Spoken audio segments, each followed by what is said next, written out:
Hello കൂട്ടുകാരെ, അങ്ങനെ മനു വൈജയും കൊണ്ട് നെടുമ്പുരയ്ക്കൽ വീട്ടിലോട്ട് വരികയാണ്. അങ്ങനെ നെടുമ്പുരയ്ക്കൽ വീട്ടിൽ എത്തിച്ച് കഴിയുമ്പോൾ വണ്ടി നിർത്തുമ്പോൾ മനു ചോദിക്കും, ആൻറ്റി ഇതേ വീടെത്തി ഇറങ്ങുന്നില്ലേന്ന്.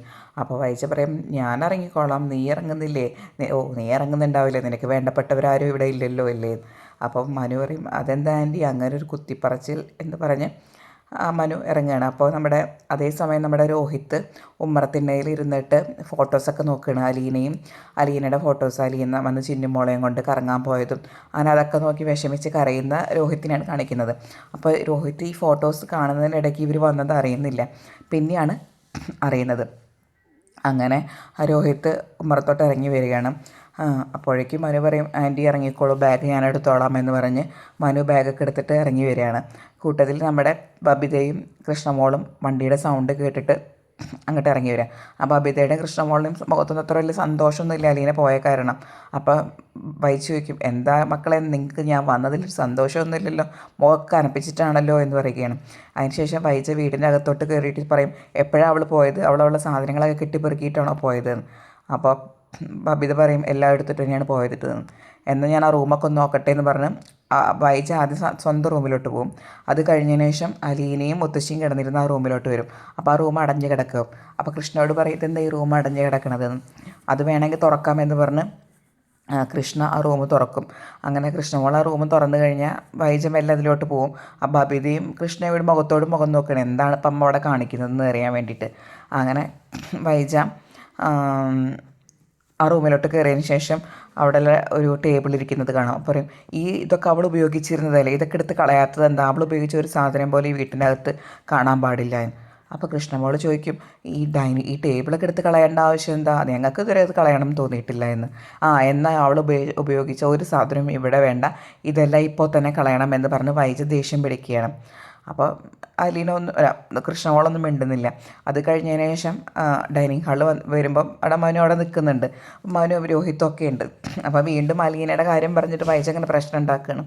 അപ്പോൾ മനു പറയും, ആൻറ്റി ദയവ് ഇത് ഇനിയും പ്രശ്നങ്ങൾ ഉണ്ടാക്കരുത്, എല്ലാം ഒന്ന് ഒതുങ്ങി കഴിഞ്ഞാണ്, ഇനി പ്രശ്നങ്ങൾ തുടക്കരുത് എന്ന് പറയുകയാണ്. അപ്പോൾ വൈജ പറയും, നീ എന്നെ ഉപദേശിക്കാൻ വരുന്നും വേണ്ട, നിനക്കെന്ത് കാര്യമാണ് ഉള്ളത് എന്നൊക്കെ മനുവിനെ ചൂടാക്കും. അപ്പം മനു പറയും, ആൻറ്റി വല്ലാണ്ട് സംസാരിക്കാൻ നിൽക്കണ്ട, ആൻറ്റിക്ക് വിഷമം ഉണ്ടാക്കുന്ന പല കാര്യങ്ങളും അലീന എന്നോട് പറഞ്ഞിട്ടുണ്ട്, ആ കാര്യങ്ങൾ എന്താണെന്നൊക്കെ ഞാൻ പറയട്ടെ എന്ന് ചോദിക്കുകയാണ്. അപ്പോൾ വൈജ പറയും, വേണ്ട, എനിക്ക് അവൾ പറഞ്ഞ കാര്യങ്ങളൊന്നും കേൾക്കണ്ട എന്ന്. അപ്പം മനു പറയും, വേണ്ട, ഞാൻ പറയാം, അവൾ പറഞ്ഞ കാര്യങ്ങളൊക്കെ എന്തൊക്കെയാണെന്ന് ഞാൻ പറയും, ഇവിടെ ഓപ്പണായിട്ട് ഞാൻ സംസാരിക്കാം. അപ്പോൾ വൈജയ്ക്ക് പേടിയും. അപ്പോൾ വൈജ പറയും, എനിക്ക് അവൾ പറഞ്ഞ കാര്യങ്ങളൊന്നും കേൾക്കണ്ട, ഈ കൊതിയും നുണയൊന്നും കേൾക്കണ്ട എന്ന് പറഞ്ഞ് വൈജ നിർത്തുകയാണ്. ഇതേ സമയം നമ്മുടെ ബാലൻ അലീനയും കൊണ്ട് നമ്മുടെ സ്റ്റാൻലിയുടെ വീട്ടിലോട്ട് പോവുകയാണ്. അപ്പോൾ സ്റ്റാൻലിയുടെ വീട്ടിലോട്ട്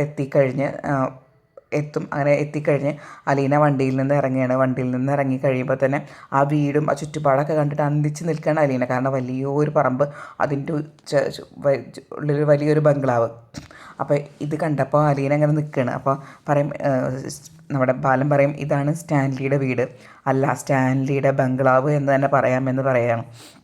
അപ്പോൾ അലീന ഒരു ഭയത്തോടു കൂടിയാണ് നിൽക്കുന്നത്. അപ്പോൾ ഇതേ സമയം നമ്മുടെ അവിടുത്തെ ആൻറ്റപ്പൻ എന്നുള്ള ജോലിക്കാരൻ ഇവർ വന്നത് കാണും. അപ്പോൾ ആൻറ്റപ്പൻ പോയിട്ട് സ്റ്റാൻലിയോട് പറയും, സാർ അന്ന് വന്ന ആ പാലാക്കാരൻ വന്നിട്ടുണ്ട് എന്ന് പറയുകയാണ്. അപ്പോൾ സ്റ്റാൻലി ചോദിക്കും, പിന്നെ ആരെങ്കിലും കൂടെ ഉണ്ടോയെന്ന്. ആരൊക്കെയാണ് കൂടെ? ഒരു സാരി കൊടുത്തൊരു പെങ്കൊച്ചും കൂടെയുണ്ട്. അതെയോ, എന്നാൽ അവരോട് കയറിയിരിക്കാൻ പറയും, ഞാൻ ഈ ഡ്രസ്സൊക്കെ ഒന്ന് മാറ്റിയിട്ട് വരാമെന്ന് പറയുകയാണ്. അങ്ങനെ സ്റ്റാൻലി ഡ്രസ്സൊക്കെ മാറ്റാൻ പോകും. അങ്ങനെ സ്റ്റാൻലി ഡ്രസ്സ് മാറ്റാൻ പോയ സമയത്താണ് നമ്മുടെ അലീനയും ബാലേന്ദ്രനും കൂടി വീട്ടിൻ്റെ ഫ്രണ്ടിലോട്ട് കയറുന്നത്. അപ്പോൾ ആൻറ്റപ്പൻ പറയും, സാർ വരൂ, നിങ്ങളെ കാത്തിരിക്കുകയാണ് സാറ് എന്ന് പറയും. അപ്പോൾ ഈ അലീന കറക്റ്റായിട്ട് ആ വീട്ടിലോട്ട് എൻ്റർ ചെയ്യുന്ന സമയത്ത് തന്നെ ഒരു 3 പട്ടികൾ വന്നിട്ട് അലീനയുടെ മുന്നിൽ വന്ന് നിൽക്കും. അപ്പോൾ അവരാണെന്ന് വെച്ചാൽ ഭയങ്കര പ്രശ്നക്കാരായിട്ടുള്ള പട്ടികളാണ്.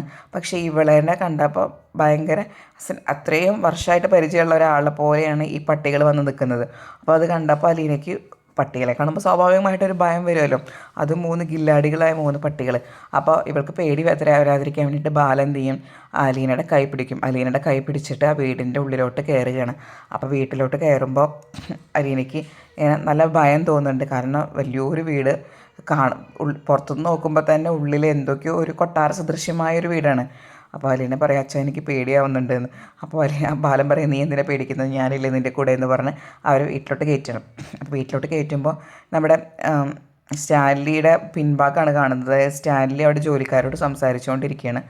അങ്ങനെ അലീന പറയും അപ്പോൾ അലീന ഇങ്ങനെ നോക്കിയിട്ട് അങ്ങനെ ആ വീടിൻ്റെ അകത്തോട്ട് കയറുമ്പോൾ സ്റ്റാൻലി അവിടെ സംസാരിക്കുന്നത് കാണാം. സ്റ്റാൻലി പെട്ടെന്ന് തിരിയാണ്. അങ്ങനെ സ്റ്റാൻലി തിരിഞ്ഞ് കഴിയുമ്പോഴാണ് സ്റ്റാൻലിയുടെ കറക്റ്റുള്ള ഫേസ് കാണുന്നത്. അപ്പോൾ അലീന ശരിക്കും ഷോക്കാവും. കാരണം ഇതാണ് അന്ന് തൻ്റെ വീട്ടിൽ വന്ന് തൻ്റെ കയ്യിൽ നിന്ന് കാപ്പി വാങ്ങി കുടിച്ച മനുഷ്യനാണല്ലോ എന്ന് അലീന ആലോചിക്കുകയാണ്. അപ്പോൾ ബാലൻ്റെ മുഖത്ത് നോക്കുകയാണ് അലീന. അപ്പോൾ അലീന അത് തന്നെയാണ് മോളെ എന്നുള്ള രീതിയിൽ തല കുലുക്കിയിട്ട് വരൂ എന്ന് അകത്തേക്കിട്ട് കയറുകയാണ്. അപ്പോൾ എൻ്റെ അപ്പം പറയും സാർ അകത്തോട്ട് കയറുന്നു. അകത്തോട്ട് കയറുമ്പോഴത്തേന് സ്റ്റാൻലിയും വരും. അങ്ങനെ സ്റ്റാൻലി പറയും വെൽക്കം മിസ്റ്റർ മേനോൻ എന്ന് പറഞ്ഞ് നമ്മുടെ ബാലചന്ദ്രന് ഷേക്ക് ഹാൻഡ് കൊടുത്തിട്ട് പറയുകയാണ്. അപ്പോൾ ബാലനും ഷേക്ക് ഹാൻഡ് കൊടുക്കും. അപ്പോൾ സ്റ്റാൻലി ചോദിക്കും എന്താണ് ബാലചന്ദ്രൻ സുഖമായിരിക്കുന്നു എന്ന്. സുഖമായിരിക്കുന്നു സ്റ്റാൻലി എന്ന് പറയും ബാലനും. അത് കഴിഞ്ഞതിന് ശേഷം വെൽക്കം ഹലോ അലീന എന്ന് പറഞ്ഞ് അലീനയുടെ നേരെ കൈ നീട്ടുകയാണ്. അപ്പോൾ അലീന കൈ കൊടുക്കണോ ഷേക്ക് ഹാൻഡ് കൊടുക്കണ്ടേ എന്ന് ആലോചിച്ചിട്ട് കൺഫ്യൂഷനായിട്ട് നിൽക്കുകയാണ്. ഇത്രയുമാണ് ഇന്നത്തെ എപ്പിസോഡ്. ഇനി നാളത്തെ എപ്പിസോഡിൽ കാണിക്കുന്നത് എന്താണെന്ന് വെച്ചാൽ അലീന അലീനയെ അവിടെ ആക്കിയിട്ട് ബാലൻ പോകാൻ നോക്കുകയാണ്. അപ്പം ബാലൻ പോകാൻ നോക്കുമ്പോൾ അലീനയ്ക്ക് ഭയങ്കര വിഷമം. അപ്പോൾ അലീന അങ്ങനെ വിഷമിച്ചിട്ട് ബാലൻ്റെ കൈ ഇങ്ങനെ കെട്ടിപ്പിടിച്ചിട്ട് എന്ന് വിഷമിച്ച് കരയുകയാണ്. അപ്പോൾ ബാലൻ പറയും നീ എന്തിനാ മോളെ വിഷമിക്കുന്നത്, അച്ഛൻ എവിടേക്കല്ലല്ലോ പോകണം, ദൂരത്തേക്ക് എന്നല്ലല്ലോ പോകുന്നത്, നിൻ്റെ സ്വന്തം അച്ഛൻ്റെ കയ്യിൽ ഏൽപ്പിക്കണം എന്നൊരു കടമ എനിക്കുണ്ടായിരുന്നു, നിനക്ക് അമ്മ മാത്രമല്ല അച്ഛനും ഉണ്ടല്ലോ, അപ്പോൾ അത് മാത്രമാണ് ഞാൻ ചെയ്തിട്ടുള്ളത്, അല്ലാതെ വേറെ ഒന്നും ചെയ്തിട്ടില്ല, നീ വിഷമിക്കേണ്ട, പിന്നെ നീ ഇവിടുത്തെ കാര്യങ്ങളൊന്നും ആലോചിച്ച് ടെൻഷൻ അവിടെ അതൊക്കെ സ്റ്റാൻലി നോക്കിക്കോളും. അപ്പോൾ അലീന പറയും അല്ല അച്ഛൻ ഇവിടെയും പ്രശ്നങ്ങൾ ഉണ്ടാവുമല്ലോ, ഒരു സ്ഥലത്തെ പ്രശ്നങ്ങളെല്ലാം അവസാനിച്ചിട്ട് അടുത്ത സ്ഥലത്തോട്ട് എത്തിയിട്ടുള്ളൂ ഞാൻ, അപ്പോൾ എനിക്ക് അത് എന്തോ ഒരു വിഷമം പോലെ. അപ്പോൾ ബാലൻ ആശ്വസിപ്പിക്കും നീ വിഷമിക്കൊന്നും വേണ്ട, ഒരു പ്രശ്നവും ഇവിടെ ഉണ്ടാവില്ല, നീ ആശ്വസിച്ചോളൂ എന്ന് പറഞ്ഞ്. പിന്നെ എന്നിട്ട് ബാലൻ പറയും നിനക്ക് എന്തെങ്കിലും ആവശ്യമുണ്ടെങ്കിൽ നീ എന്നെ വിളിക്കണം എന്ന് പറയുകയാണ്. ഇതേ സമയം സ്റ്റാൻലി ബാലനോട് കണ്ട് സംസാരിക്കുന്നുണ്ട്. നിങ്ങൾ ശരിക്കും അവളുടെ അച്ഛനായിരുന്നു അല്ലേ, എനിക്കറിയാം, അവളെ ഞാൻ ശ്രദ്ധിച്ചോളാമെന്ന്. അപ്പോൾ ബാലൻ പറയും അവൾക്ക് വേണ്ട കാര്യങ്ങൾ ചെയ്ത് കൊടുത്താൽ മാത്രം പോരാ, അവളെ നന്നായി സ്നേഹിക്കുകയും വേണമെന്ന് പറയും. അപ്പോൾ സ്റ്റാൻലി പറയും ഞാൻ അവളെ സ്നേഹിക്കാതിരിക്കില്ലല്ലോ, അവളെൻ്റെ മകളല്ലേ. അങ്ങനെ ബാലൻ അവളെ ആക്കിയിട്ട് അവിടെ നിന്ന് പോകാൻ നിൽക്കുകയാണ്. അപ്പോൾ ഇതേ സമയം ഇത് ആരാണെന്ന് മനസ്സിലാവാതെ നിൽക്കുകയാണ് ജോലിക്കാരൊക്കെ. അപ്പോൾ അവിടെ സ്ഥിരമായിട്ടൊരു കുക്കിനെ വെച്ചിട്ടുണ്ട്. ആ കുക്കിനോട് സ്റ്റാൻലി പറഞ്ഞിട്ടുണ്ട് ഇനി എൻ്റെ ഇഷ്ടങ്ങൾ മാത്രം നോക്കിയാൽ പോലെ പുതിയൊരാളെ ഇഷ്ടം കൂടി നോക്കണം, വേണ്ടതൊക്കെ ചെയ്ത് കൊടുക്കണം എന്ന് സ്റ്റാൻലി പറയുന്നുണ്ടായിരുന്നു.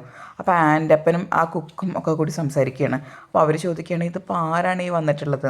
അപ്പോൾ ആൻ്റപ്പൻ പറയും എന്താണെന്നറിയില്ല, ആ സാരി എടുത്ത പെങ്കൊച്ചിന് നമ്മുടെ സ്റ്റാൻലി സാറിൻ്റെ മൂത്ത മകളുടെ ഒരു മുഖച്ഛായ ഉണ്ടെന്ന്. അപ്പോൾ അതെയോ ആ മുഖച്ഛായ ഉണ്ടോ, ആ മുഖച്ഛായ ഉണ്ട്, എനിക്ക് നന്നായി തോന്നി എന്ന് പറയുകയാണ്. എന്നാൽ ഇത് ആരാണ് ഈ വന്നത് എന്ന് മനസ്സിലാവാതെ അവർ കൺഫ്യൂഷനിലായിട്ട് നിൽക്കുകയാണ്. അലീനയ്ക്കാണെച്ചെങ്കിൽ ഒരു വലിയ ക്വാർട്ടറുള്ളിൽ പെട്ടതുപോലെയാണ്